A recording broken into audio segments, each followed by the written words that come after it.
नमस्कार, मी सतीश कुलकर्णी। 9 ऑगस्टला रक्षाबंधन आहे। या रक्षाबंधनाबाबत पिठापूरला येण्यासंदर्भात मी 2-3 व्हिडिओ केले। आनंदाची गोष्ट म्हणजे अनेक भगिनींनी माझं विवेचन ऐकून जाण्याचं रद्द केलं, तारखा बदलल्या। थोडा विचाराचा प्रभाव पडतो, पण थोडा त्याला वेळ लागतो। पिठापूरला जायला कधीही कुणीच विरोध करणार नाही, परंतु केव्हा जावं केव्हा न जावं हे जर ऐकून घेतलं आणि समजून घेतलं तर फार सोपं होण्यासारखं आहे। ज्या भगिनींना जायची इच्छा असून जाणार नाहीत आणि ज्यांना जायचंच नव्हतं परंतु राखी पाठवायची होती, त्यांच्यासाठी हे खास निवेदन आहे। ज्यांना आपल्या बंधूंना म्हणजे श्रीपाद श्री वल्लभांना इच्छेनुसार राखी बांधायची, राखी अर्पण करायची, त्यांनी पोस्टात जावे। पोस्टाचं एक पाकिट खरेदी करा। त्या पाकिटामध्ये कापसाची राखी, नुसतं गोंडा असलेली राखी त्यामध्ये ठेवा, कारण का जर दुसऱ्या भारी भारी राख्या घेतल्या, मोठ्या घेतल्या तर त्या फाटण्याची शक्यता आहे। तर साधी राखी, शेवटी आपण श्रीपादांना राखी देतोय, राखी बांधतोय आणि तुमच्या भावना व्यक्त करण्यासाठी तुमच्या अडचणी आहेत त्या एका कागदावर आपल्या हस्ताक्षरातल्या श्रीपाद श्री वल्लभांना नमस्कार, सोबत राखी पाठवत आहे। मला येण्याची इच्छा होती परंतु मी यथावकाश आपल्या दर्शनासाठी येईल। मला अमुक अमुक अडचणी आहेत। मी प्रेमाने पाठवलेली राखी आपण स्वीकारावी आणि आमच्या कुटुंबाला आपला आशीर्वाद प्राप्त व्हावा अशी प्रार्थना करा। त्यात आणखी काही कमी जास्त लिहायचं असेल तर लिहा। तुमचं हे पत्र श्रीपाद श्री वल्लभांना इतर भगिनींकडून वाचून दाखवण्यात येईल, तुमची राखी तिथं अर्पण करण्यात येईल किंवा तुमची राखी इतर कोणती तरी भगिनी जिथं ज्या येतील त्यांच्यातर्फे बांधण्यात येईल, औक्षण करण्यात येईल। हे करत असताना तुम्ही राखी पौर्णिमे दिवशी, रक्षाबंधना दिवशी 9 तारखेला आपल्या घरामध्ये आपला सख्खा भाऊ असेल त्याला तर राखी बांधाच। सगळे मागचे मतभेद विसरून जा, कारण कुणीतरी एखाने मागं पुढं व्हायला पाहिजे। तो बदलणार नसेल तर तुम्ही बदला। मी एक उदाहरण देत असतो, साखर गोड आहे, ती गोडी कमी होणार नाही, परंतु किती वापरायची चहामध्ये एवढं तर ज्ञान आपल्याला आहे। तुमचा भाऊ भाऊजाई बदलणार नसतील तर तुम्ही बदला, तुम्ही त्याच्याकडे जाऊन राखी बांधा। आणि अगदीच जर तुम्हाला ते शक्य नसेल तर श्रीपाद श्री वल्लभांच्या फोटोला राखी अर्पण करा, त्याच्या पुढं प्रार्थना करा। सिद्धमंगल स्तोत्र 1, 2, 3 वेळा कमीत कमी एवढं तरी म्हणा आणि श्रीपाद वल्लभांना प्रार्थना करा की आम्ही भविष्यात तुमच्याकडे येऊ। आमच्या जीवनामध्ये अमुक अमुक संकट आहेत, अडचणी आहेत, परंतु कलियुगाची जबाबदारी तुमच्यावर आहे।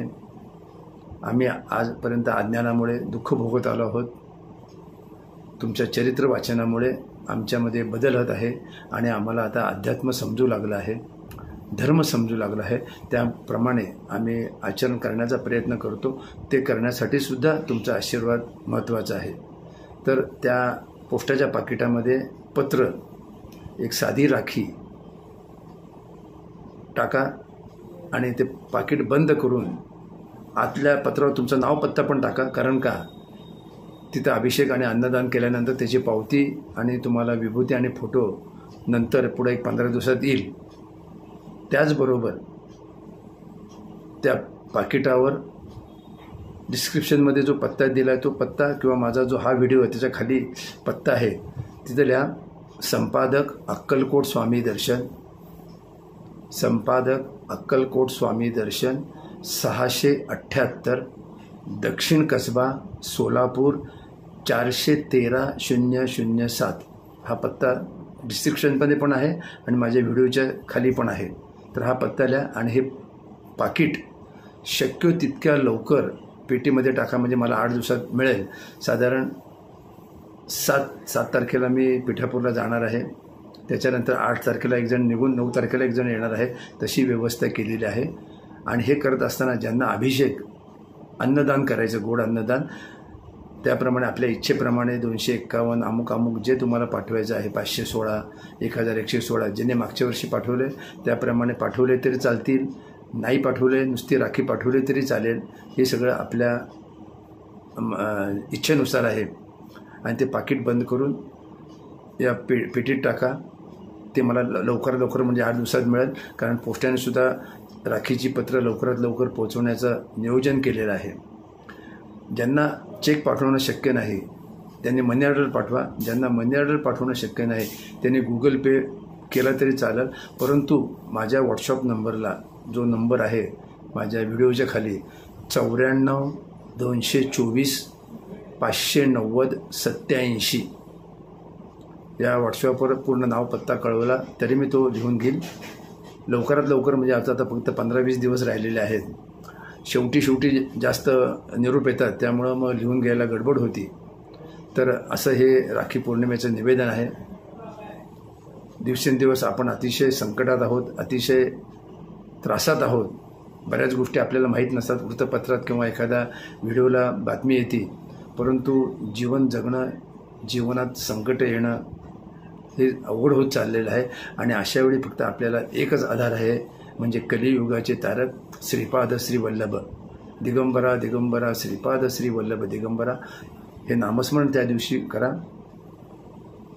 या कलियुगाचे तारक श्रीपाद श्री वल्लभ असल्यामुळे त्यांना शरण जाण्यासाठी श्रीपाद राजम शरणम प्रपद्ये हा जप जेवढा म्हणता येईल तेवढा म्हणा. आणि श्रीपादांना शरण जाऊन सांगा, तुम्हीच आम्हाला तारू शकता, आम्हीच तुमचे भाऊ आहेत, बहीण आहोत, तुम्हीच आमचे सर्व काही आहात. या दिवसेंदिवस अवघड होणाऱ्या जीवनामध्ये तुमचाच आम्हाला फार मोठा आधार आहे. तो आधार द्या. आमचं रक्षण करण्याचं आम्ही तुम्हाला बंधन घालतो. ते बंधन प्रार्थनेद्वारे घाला, कारण सगळ्यांनाच राखी पौर्णिमेच्या गोष्टी जमणार नाहीत. मी सोप्या भाषेत सांगितलं आहे, कृती पण सोपी सांगितली आहे. परंतु काही जमलं नाही वयस्कर महिला भगिनींना, तर त्यांनी श्रीपाद श्री वल्लभांच्या फोटोसमोर बसून 9 तारखेला प्रार्थना करावी. श्रीपाद श्री वल्लभ अतिशय कृपाळू आहेत, भक्तांवर त्वरित कृपा करतात. माझा अनुभव आहे, मी वारंवार सांगितलेला आहे. तुमच्यावर तशीच कृपा व्हावी म्हणून तुम्ही अतिशय भावनेने या गोष्टी करा. घरात राखी अर्पण करू शकता, औक्षण करा, प्रार्थना करा. ज्यांना पोस्टाने पाठवायचं आहे ते हे निवेदन आहे ते आपण वाचा, ऐका आणि इतरांना फॉरवर्ड करा. दुसरं, जी लोक परस्पर पिठापूरला मंदिरात महासंस्थांना राखी पाठवतात त्यांनी पाठवावी न पाठवावी त्यांचा प्रश्न. परंतु बऱ्याच वेळेला असं लक्षात येतं की तिथं आपली मराठी पत्ता लिहिलेली पाकिटं पडून असतात. तिथं नियोजन नसल्यामुळं ती पाकिटं वर्ष कोणी फोडत नाहीत. मला एक आवड आहे, मला एक आनंद आहे. गेली 10 वर्ष मी ते करतो आणि करण्याचा आनंद फार मोठा आहे. काही अवघड काम नाही. मी असतो, मी जातो आणि ज्या राख्या उपलब्ध होतात माझ्याकडं त्या वर्षभर आम्ही वापरतो. कारण जो ग्रुप येतो, महिन्यातून 7-8 ग्रुप येतात किंवा काही वैयक्तिक लोक येतात, त्यांच्याकडून ती राखी वारंवार बांधली जाते. कळत न कळत आपल्याकडून पुण्यकर्म घडतं. आणि श्रीपाद श्री वल्लभ या कलियुगाचे तारक असल्यामुळं आपल्या बहिणीने आपल्याला जे बंधन घातलं आहे रक्षण करण्यासाठी, ते तुमचं निश्चित रक्षण करतील. कारण कलियुगाची जबाबदारी त्यांच्यावर आहे. कलौ श्रीपाद श्री वल्लभ जागृत स्थान आहे. भविष्यामध्ये केव्हाही पिठापूरला या स्वामी समर्थ भवनामध्ये राखी घेऊन जावा, अन्यथा तिथं राख्या असतात. आपण राखी बांधा, औक्षण करा, फोटो काढा. त्या फोटो पाहिल्यानंतर तुमच्या लक्षात येईल की श्रीपाद श्री वल्लभ आपल्या पाठीमागं आहे, आपल्याबरोबर आहेत. आणि हा आध्यात्मिक आनंद फार मोठा असतो. तो प्रत्येकाला, प्रत्येक भगिनीला अनुभवास मिळावा अशी मी प्रार्थना करतो. तर आता वेळ लावू नका, लवकरात लवकर मला राखी पाठवा. सर्व काही मी सांगितलेलं आहे आणि अतिशय सोप्या भाषेत सांगितलेलं आहे. आपण सहभागी होऊन श्रीपाद श्री वल्लभांचे आशीर्वाद प्राप्त करून आपलं जीवन, आपल्या जीवनाचं रक्षण करण्यासाठी श्रीपाद श्री वल्लभांना बंधन घाला. एवढीच विनंती. नमस्कार.